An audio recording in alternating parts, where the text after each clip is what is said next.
Bom dia, bom dia. Estamos aqui ao vivo. Hoje é dia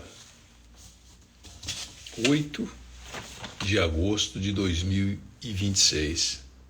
É um sábado. Eu estou em Londrina e nós vamos aqui iniciar a leitura da jornada da Bíblia, capa a capa.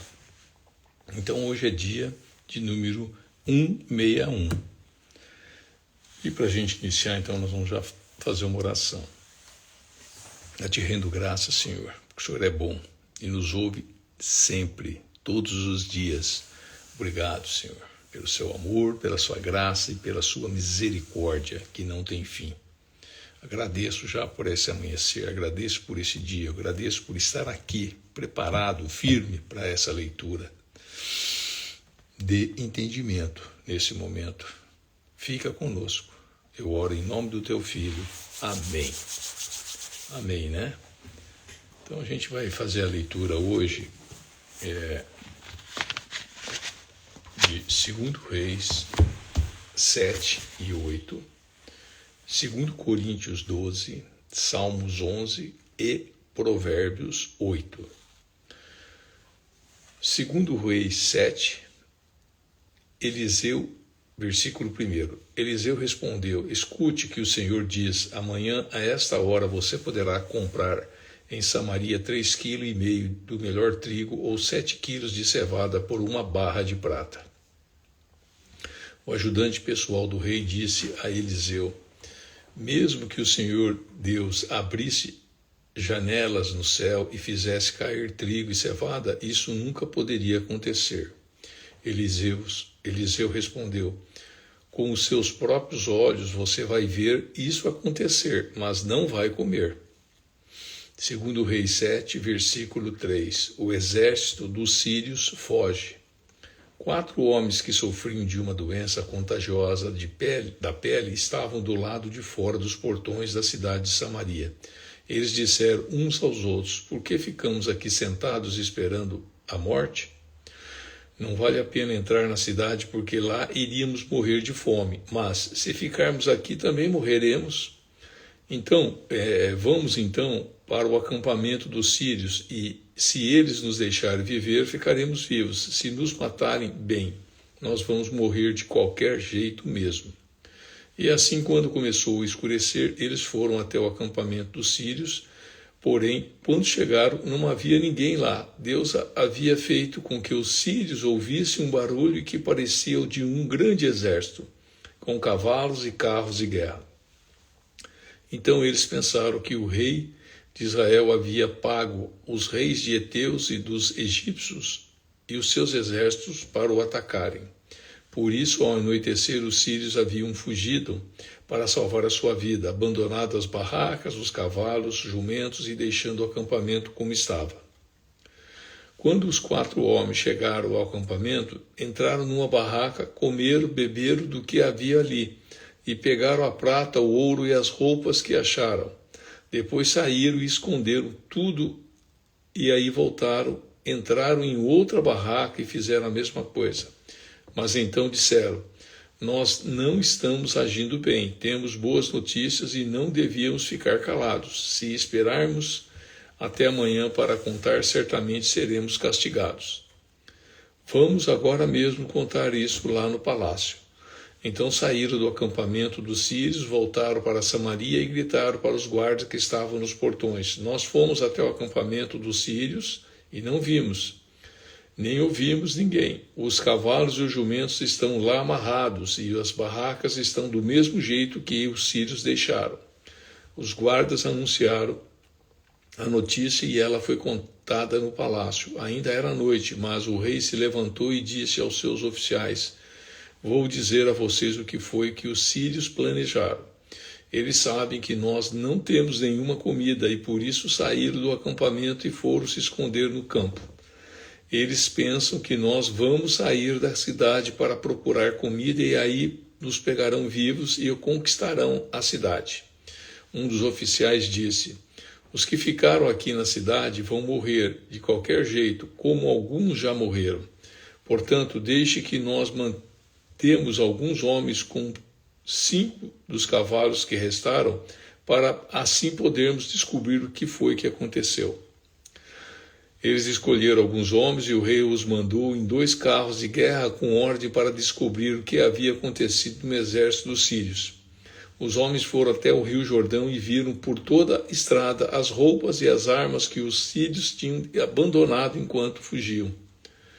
Então voltaram e contaram ao rei, e o povo de Samaria saiu e avançou nas coisas que tinham no acampamento dos sírios, e conforme o Senhor tinha dito, 3,5 quilos do melhor trigo, ou 7 quilos de cevada, foram vendidos por 1 barra de prata. Acontece que o rei de Israel tinha colocado seu ajudante pessoal como encarregado do portão da cidade. Esse oficial foi atropelado pelo povo e morreu, como Eliseu tinha dito quando o rei tinha ido falar com ele. Eliseu tinha dito ao rei que no dia seguinte, naquela hora, 3,5 quilos do melhor trigo, ou 7 quilos de cevada, seriam vendidos em Samaria por 1 barra de prata. E o oficial havia respondido: mesmo que o Senhor Deus abrisse as janelas do céu e fizesse cair trigo e cevada, isso nunca poderia acontecer. E Eliseu havia respondido: com os seus próprios olhos você vai ver isso acontecer, mas não vai comer. E foi exatamente isso que aconteceu com ele. Morreu pisado pelo povo no portão da cidade. 2 Reis 8, versículo 1. A mulher de Sunem volta para sua terra. Eliseu tinha dito à mulher que morava em Sunem, a mãe do menino que ele tinha ressuscitado, que o Senhor Deus tinha avisado que ia haver uma grande falta de alimentos. Dizem também que a fome ia durar 7 anos naquela terra, e por isso ela devia sair de lá com a sua família e ir morar em outro lugar. Ela havia seguido o conselho do profeta e tinha ido com a sua família morar na terra dos filisteus, onde ficou 7 anos. Quando passaram os 7 anos, ela voltou para Israel e foi falar com o rei a fim de pedir que devolvessem a sua casa e as suas terras. O rei estava falando com Geazi, o empregado de Eliseu, pois queria saber dos milagres que Eliseu havia feito. Geazi estava contando ao rei como Eliseu havia feito um morto viver de novo. Nesse momento, a mulher chegou para fazer o seu pedido ao rei. Então Geazi disse: ó rei, aqui está uma mulher e aqui está o filho dela que Eliseu ressuscitou. O rei fez perguntas à mulher e ela confirmou a história de Geazi. Então o rei chamou um oficial e lhe disse que devolvesse à mulher tudo que era dela, e também o valor de todas as colheitas que as suas terras havia produzido durante 7 anos em que ela havia estado fora. Estamos lendo aqui 2 Reis 8, versículo 7, Eliseu e o rei da Síria. Eliseu foi até a cidade de Damasco numa época em que o rei Ben-Hadad da Síria estava doente. Quando o rei soube que Eliseu estava lá, disse a Azael, um dos seus oficiais: leve um presente para o profeta e peça a ele que consulte a Deus, o Senhor, para saber se vou ficar bom. Então Azael carregou 40 camelos com todos os tipos dos mais finos produtos de Damasco, foi falar com Eliseu. Quando se encontrou com ele, disse: o rei Ben-Hadad, que é como se fosse seu filho, mandou perguntar ao Senhor se ele vai ficar bom da sua doença. Eliseu disse: o Senhor Deus me disse que o rei vai morrer, mas diga a ele que ele vai ficar bom. E ficou olhando firmemente para Azael durante tanto tempo que ele ficou sem jeito. De repente Eliseu começou a chorar e Azael perguntou: por que é que o Senhor está chorando? E Eliseu respondeu: porque sei das coisas terríveis que você vai fazer contra o povo de Israel. E continuou: você vai pôr fogo nas fortalezas de Israel, vai matar moços, esmagar as crianças e rasgar a barriga das mulheres grávidas. Como poderia eu chegar a ser tão poderoso? Perguntou Azael. Eu não sou ninguém. E o Senhor Deus me mostrou que você vai ser o rei da Síria, respondeu Eliseu. Azael voltou até o lugar onde estava o rei Ben-Hadad e este lhe perguntou: o que foi que Eliseu disse? Ele disse que o Senhor vai ficar bom. Com certeza, respondeu Azael. Mas no dia seguinte, Azael pegou um cobertor, molhou-se bem e com ele sufocou o rei. Azael ficou no lugar de Ben-Hadad como rei da Síria. Segundo Reis 8, versículo 16, o reinado de Jeroão de Judá. No 5º ano do reinado de Jorão, filho de Acabe, como rei de Israel, Jeorão, filho de Josafá, se tornou rei de Judá. Quando isso aconteceu, Jeorão tinha 32 anos de idade, ele governou 8 anos em Jerusalém. A mulher dele era filha do rei Acabe de Israel, e Jeorão seguiu os maus caminhos de Acabe e dos outros reis de Israel, como a família de Acabe havia feito. Jeorão pecou contra Deus, o Senhor, mas o Senhor não quis destruir Judá, pois havia feito uma aliança com seu servo Davi, prometendo que os seus descendentes sempre seriam reis. Durante o reinado de Jeorão, o país de Edom se revoltou contra Judá e se tornou independente. Por isso Jeorão saiu com todos os seus carros de guerra e foi até Zair. Ali eles foram cercados pelos edomitas para escapar.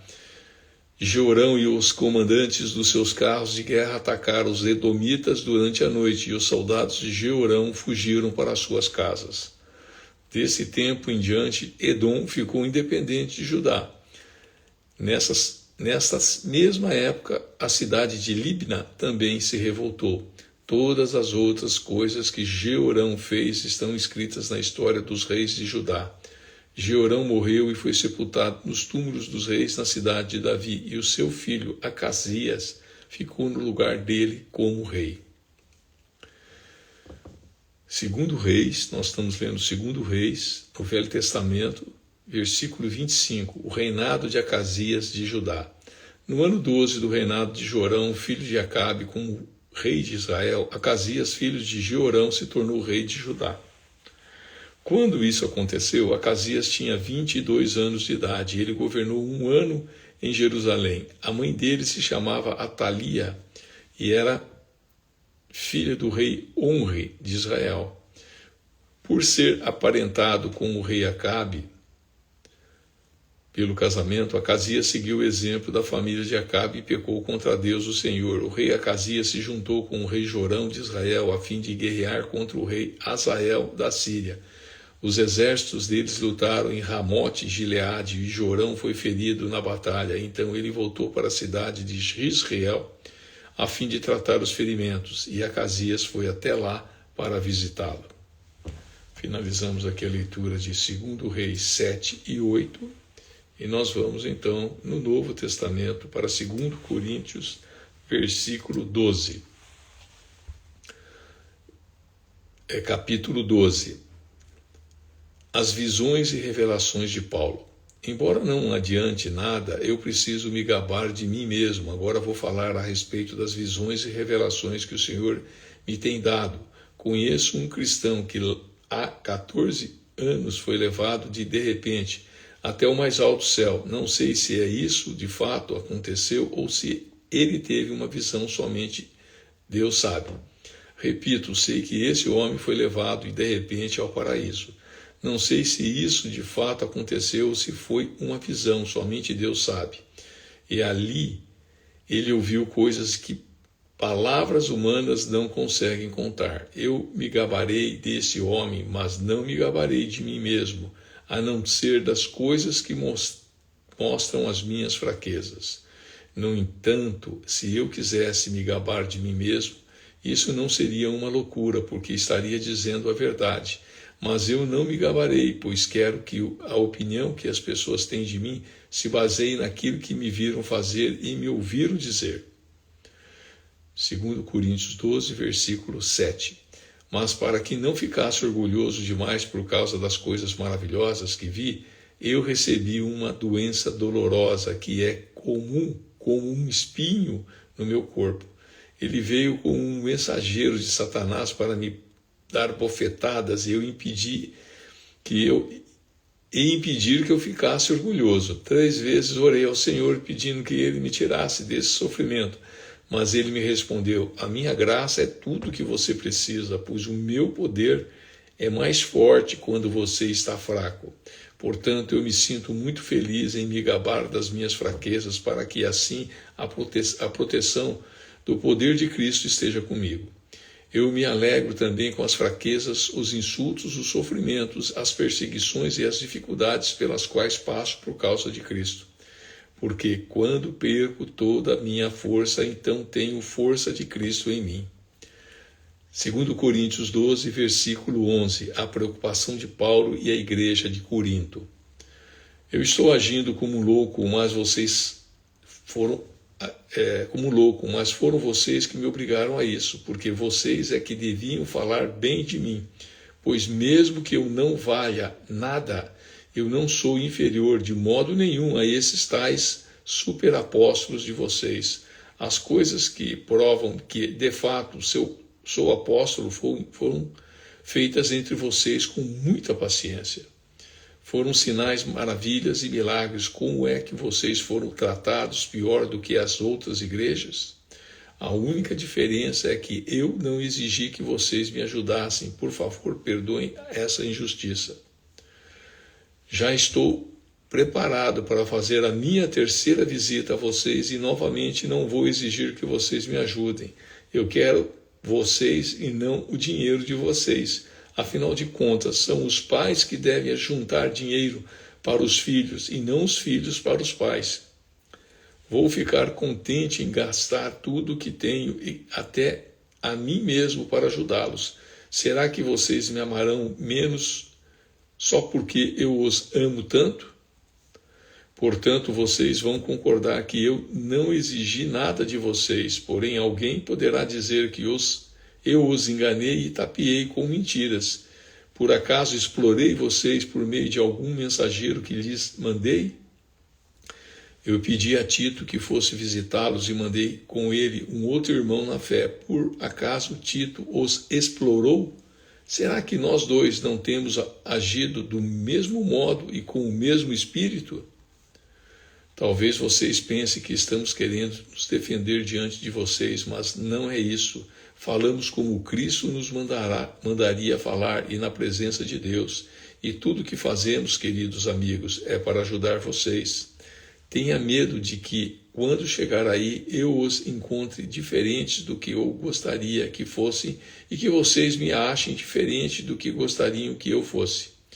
Tenho medo também de encontrar brigas e ciumeiras, ódio e egoísmo, insultos, falatório, orgulho e desordens. Receio ainda que na minha próxima visita, o meu Deus me humilhe diante de vocês, que eu tenha de chorar por muitos de vocês que continuam a cometer os mesmos pecados que cometiam no passado e não se arrependeram da sua imoralidade sexual, e nem das relações sexuais proibidas, e nem de outras coisas indecentes que faziam. Amém? Aqui então a gente fecha 2 Coríntios 12 e nós vamos para o devocional, que é Salmos de número 11. Salmos 11. De Davi ao regente do coro, segurança em Deus. Versículo 1.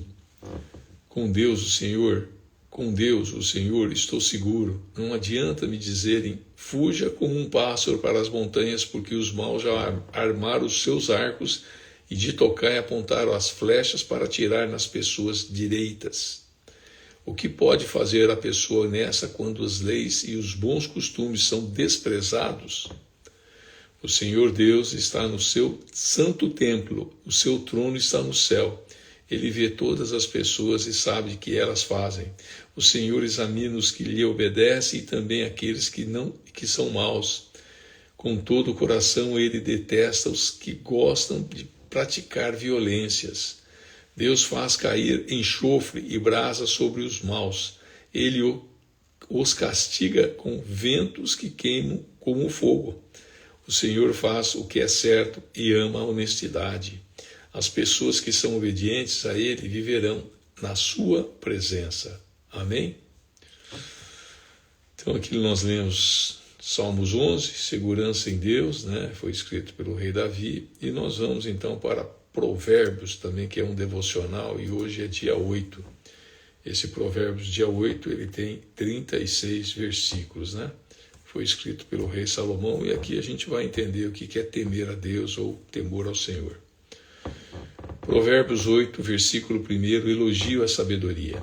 Escutem, a sabedoria está gritando, a compreensão está chamando em voz alta. A sabedoria está no alto dos morros, na beira das estradas, nas encruzilhadas dos caminhos, está na entrada da cidade, perto dos portões, gritando: eu estou falando com todos vocês e faço um pedido a todos os moradores da terra. Você é jovem e sem experiência, aprenda a ser prudente. Você é tolo, aprenda a ter juízo. Escutem, pois digo coisas importantes. Tudo que eu digo é certo. O que eu digo é verdade, pois odeio a mentira. Tudo que afirmo é verdadeiro. Nada do que eu falo é enganoso ou falso. Para a pessoa que tem compreensão, tudo é claro, tudo é fácil de entender para quem é bem informado. Aceite os meus ensinamentos em vez de prata, o meu conhecimento em lugar de ouro puro. Eu sou a sabedoria, sou mais preciosa do que as joias. Tudo que você deseja não pode se comparar comigo. Eu sou a sabedoria e tenho compreensão, conhecimento e juízo. Temer ao Senhor, o Senhor Deus, é odiar o mal. Eu odeio o orgulho, a falsa de modéstia, os maus caminhos e as palavras falsas. Faço planos e os ponho em prática, tenho inteligência e sou forte. Eu ajudo os reis a governar e os governantes fazerem as boas leis. Os governantes governam com a minha ajuda e também todas as autoridades e pessoas importantes da terra. Eu amo aquele que me ama e quem me procura acha. Tenho riquezas e honras, prosperidade e justiça. O que eu ofereço vale mais do que ouro fino e é melhor do que a prata mais pura. Eu ando no caminho da honestidade e sigo os passos da justiça, dando riqueza aos que me amam e enchendo as suas casas de tesouros. O Senhor Deus me criou antes de tudo, antes das suas obras mais antigas. Eu fui formada há muito tempo, no começo, antes do princípio do mundo. Nasci antes dos oceanos, quando ainda não havia fontes de água. Nasci antes das montanhas, antes de os morros serem colocados nos seus lugares, e antes de Deus ter feito a terra e os seus campos, ou mesmo o primeiro punhado de terra. Eu estava lá quando ele colocou o céu no seu lugar e estendeu o horizonte sobre o oceano. Estava lá quando ele pôs as nuvens no céu e abriu as fontes do mar, e quando ordenou as águas que não subissem além do que ele havia permitido. Eu estava lá quando ele colocou alicerces da terra, estava ao seu lado como arquiteta e era a sua fonte diária de energia, de alegria, sempre feliz na sua presença, feliz com o mundo e contente com a raça humana. Agora, moços, escutem. Façam o que eu digo e serão felizes. Aprendam o que é ensinado a vocês. Sejam sábios, não abandonem esses ensinamentos. Aquele que me ouve será feliz. Aquele que fica todos os dias na minha porta, esperando na entrada da minha casa. Pois quem me encontra a vida, e o Senhor Deus ficará contente com ele. Mas quem não me encontra prejudica a si mesmo. Todos os que me odeiam amam a morte.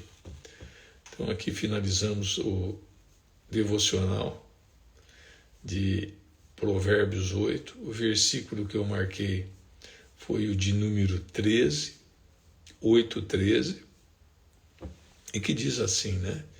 Temer o Senhor Deus é odiar o mal. Eu odeio o orgulho e a falta de modéstia, os maus caminhos e as palavras falsas.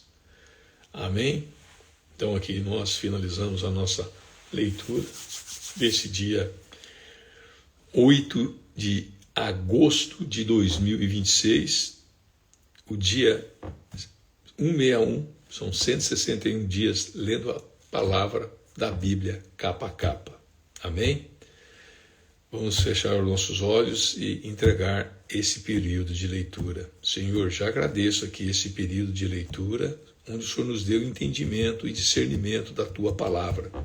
Agradeço, Senhor, porque o Senhor está presente, o Senhor tem nos mostrado lá em 2 Reis, agora em 2 Coríntios e no devocional de Salmos e Provérbios, toda a história que está escrita nessa Bíblia, que é mais lida e às vezes mal compreendida pelos povos.